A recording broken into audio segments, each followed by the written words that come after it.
He sat across from me in that cheap diner outside Toledo. The same man who once told me, "We're going to change the world together." His hands shook. His eyes were red. And for the first time in 12 years, he looked small. "I need you," he said. I stared at the man who took everything. My idea, my name on the patent, my chance at the life I was supposed to have. And I felt something I hadn't felt in a long time. Not rage, not satisfaction. Curiosity. Because the universe has a strange sense of humor. The one who stole your future sometimes ends up needing the person he left behind just to survive. This is not a revenge story. This is a transformation story. My name is Daniel Hayes. I was born in a 2-bedroom ranch house on the east side of Dayton, Ohio, in 1987. My dad worked third shift at the GM plant until they shut it down. My mom cleaned offices at night and still somehow made sure I had clean clothes for school. We weren't poor in the way people on TV talk about poverty. We were the kind of poor that still had pride that kept the lawn mowed, the flag up on the 4th of July,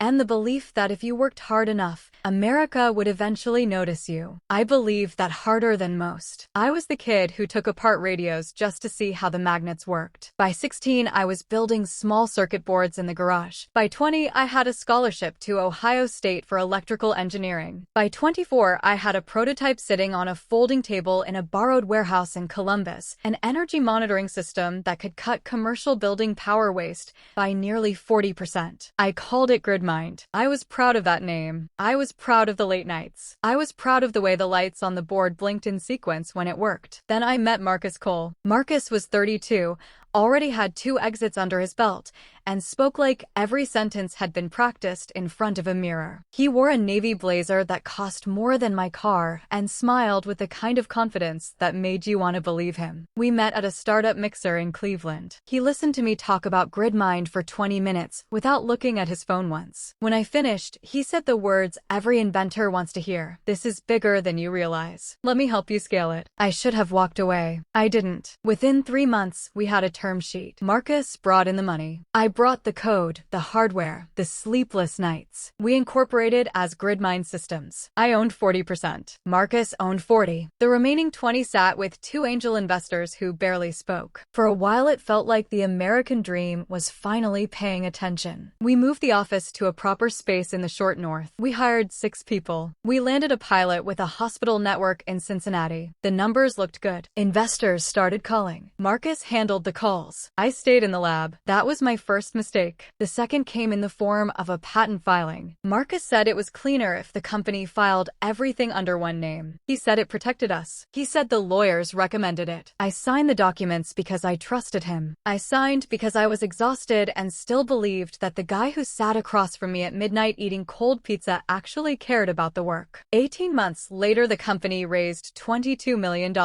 My equity diluted to under 12%. Marcus's did not. When I asked about it, he put a hand on my shoulder and said, "This is how it works, Dan. We're building something real. Don't get emotional." I stayed. I told myself the product still mattered more than the percentages. Then the product started to matter less than the narrative. Marcus began doing the interviews. He became the face of GridMind. Magazines called him a visionary. Podcasts invited him to talk about the future of energy. My name appeared in footnotes, if it appeared at all. When a major utility offered a national partnership, Marcus negotiated the deal alone. When the board voted to bring in a new CEO, someone with enterprise experience, Marcus voted yes. I voted no. The vote was 4-1. I was offered a severance package and a non-compete that stretched 3 years and 3 states. I took it because I had nothing left to fight with. I drove back to Dayton with 2 suitcases and a laptop that still had the old GridMind logo as the wallpaper. I was 27 years old and felt 70. The next years blurred. I worked contract jobs. I fixed industrial sensors for factories that still used paper logs. I lived in a 1-bedroom apartment above a barbershop. I stopped telling people what I used to do. When old classmates asked, I said I was consulting. The word tasted like ash. Marcus, meanwhile, became a name. GridMind expanded. They opened offices in Austin and Denver. They were featured in Forbes. Marcus bought a house in Austin with a pool that looked like it belonged in a magazine. He married someone who looked like she belonged in the same magazine. magazine. He posted photos of board meetings and keynote stages. Every time one of those posts appeared in my feed, I felt the same sharp, quiet grief, like someone had reached into my chest and rearranged the furniture without asking. I tried to build something new, twice. Both times the ideas felt smaller than GridMind. Both times I quit before anyone could take them from me. By 35, I had accepted a quieter life. I taught a night class at the community college. I fixed things for people who still believed in fixing things. I dated a woman named Sarah who managed a clinic and never asked too many questions about my past. We were comfortable. Comfortable is not the same as alive, but it is safer. Then, on a Tuesday in March, my phone rang with a number I didn't recognize. I almost didn't answer. Marcus's voice was thinner than I remembered. Dan, it's Marcus. I need to talk to you. In person if possible. I laughed. It came out harder than I intended. 12 years, I said. You wait 12 years and call me like we're still partners? There was a long pause. When he spoke again, his voice cracked. The company's in trouble. Real trouble. And the only person who still understands the core system the way it was built is you. I should have hung up. I didn't. 3 days later, I sat across from him in a diner off I-75 outside Toledo. He looked older. The navy blazer was gone. He wore a gray hoodie and the kind of exhaustion that no amount of money can hide. His hands shook when he stirred his coffee. He told me the truth in pieces. The national partnership had collapsed after a software failure that blacked out part of a hospital network for 47 minutes. No one died, but the lawsuits came fast. The new CEO had pushed aggressive expansion without understanding the original architecture. The board had spent years layering features on top of my original design until the foundation cracked. Investors were demanding answers. The stock, yes, they had gone public 2 years earlier, had dropped 60% in 6 months. Marcus's personal fortune was mostly paper, and the paper was burning. I need you to come back, he said. Not as an employee, as the person who actually knows how the thing works. I'll give you equity. Real equity this time. Board seat if you want it. Just help me keep it from dying. I stared at him for a long time. Every version of this conversation I had rehearsed in my head over the years involved screaming, walking out, or telling him exactly how it felt to watch your life's work get turned into someone else's brand. None of those versions involved the man in front of me looking this small. Why me? I asked. Because every engineer we've hired in the last 5 years treats the original system like a black box they don't want to open. You built the box. You know where the hinges are. I drove home that night without giving him an answer. Sarah was already asleep when I got back. I sat on the couch and stared at the wall for 2 hours. The old anger was still there, but it had changed shape. It no longer wanted to destroy. It wanted to understand. The next morning, I called him back. I'll look at the code, I said. Nothing more. No promises. And I want full access. Everything. No filters. He agreed so fast it almost scared me. I flew to Austin the following week. The GridMind headquarters was glass and steel and open floor plans that looked expensive and empty. Half the desks were vacant. The remaining engineers watched me like I was a ghost who had walked in wearing the wrong decade's clothes. They gave me a quiet office and a laptop loaded with the current code base. I spent the first 3 days just mapping what they had done to my original design. It was like returning to a house you built and finding every wall moved,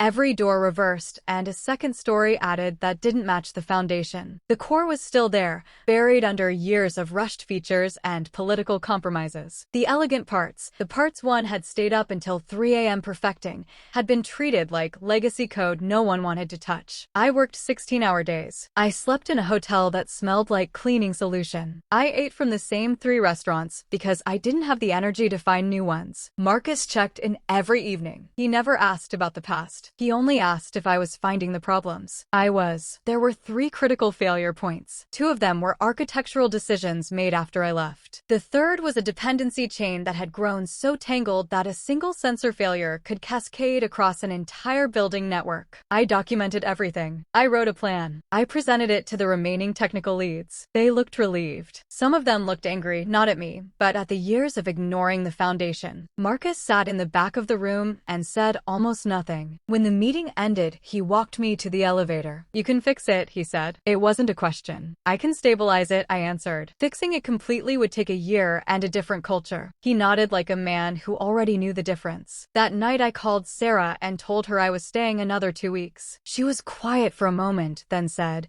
just don't disappear into it again. I promised I wouldn't. I almost kept that promise. Over the next month, the company began began to stabilize. The most dangerous bugs were patched. The utility partners stopped threatening to walk. The stock recovered enough that the board stopped holding emergency meetings every other day. Marcus started sleeping again. The engineers started asking my opinion without being told to. And something unexpected happened inside me. The anger that had lived in my chest for 12 years began to loosen. Not because Marcus apologized, he never did.